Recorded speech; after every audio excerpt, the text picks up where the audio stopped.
Hi everybody, welcome to day one of Buckingham Park books. I will be sharing the first book with you and it's called The Darkest Dark and it's written by Chris Hadfield.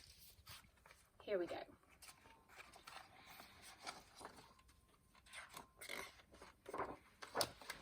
Chris was an astronaut, an important and very busy astronaut. When it was time to take a bath, he told his mother, "I'd love to, but I'm saving the planet from aliens." When it was time to get out of the bath and go to bed, he told his father, politely, because astronauts are always polite, "Sorry, no can do, I'm on my way to Mars." An astronaut's work is never done, so astronauts do not like to sleep. But their parents do. "You're a big boy now," said Chris's father. "You have to sleep in your own bed." And Chris tried. He really did, but his room was dark, very, very dark.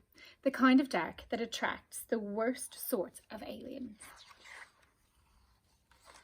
But his parents meant it. Chris was going to sleep in his own bed tonight. His mum and dad checked under his bed and in the closet and even his underwear drawer. They declared the room 100% alien-free. They tucked Chris in, they turned on the nightlights, they even gave him a special bell to ring if he was nervous. Clang, clang, clang, clang, clang, clang. They took away the bell. And then his father said something that worried Chris even more than the dark did. "One more peep, young man, and I'm afraid we'll all be too tired to go next door for tomorrow." But tomorrow would be a very special day. A very, very special day. Chris had to go next door. His life pretty much depended on it. So Chris stayed in his own bed without a peep. It took a long time for him to fall asleep, but when he did, he had his favourite dream. He flew his spaceship all the way to the moon. The next day seemed to last forever, but finally, when the moon was shining over the lake and the summer wind was ruffling the leaves of the trees, Chris ran next door. The house was already full of people, all gathered around the TV, the only TV on the whole island.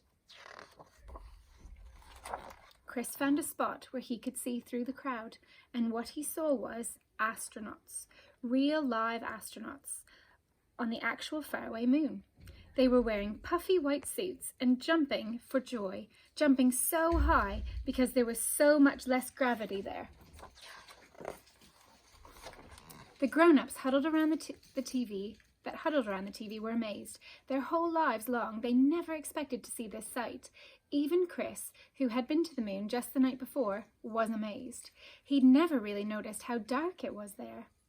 Outer space was the darkest dark ever.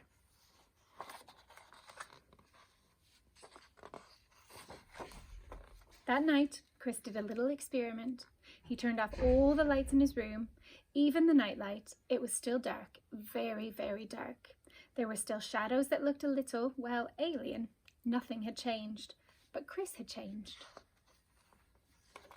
He'd seen the darkness of the universe was so much bigger and deeper than the darkness in his room, but he was not afraid of it. He wanted to explore every corner of the night sky. For the first time, Chris could see the power and mystery and velvety black beauty of the dark. And he realised you're never really alone there. Your dreams are always with you, just waiting. Big dreams about the kind of person you want to be. Wonderful dreams about the life you will live.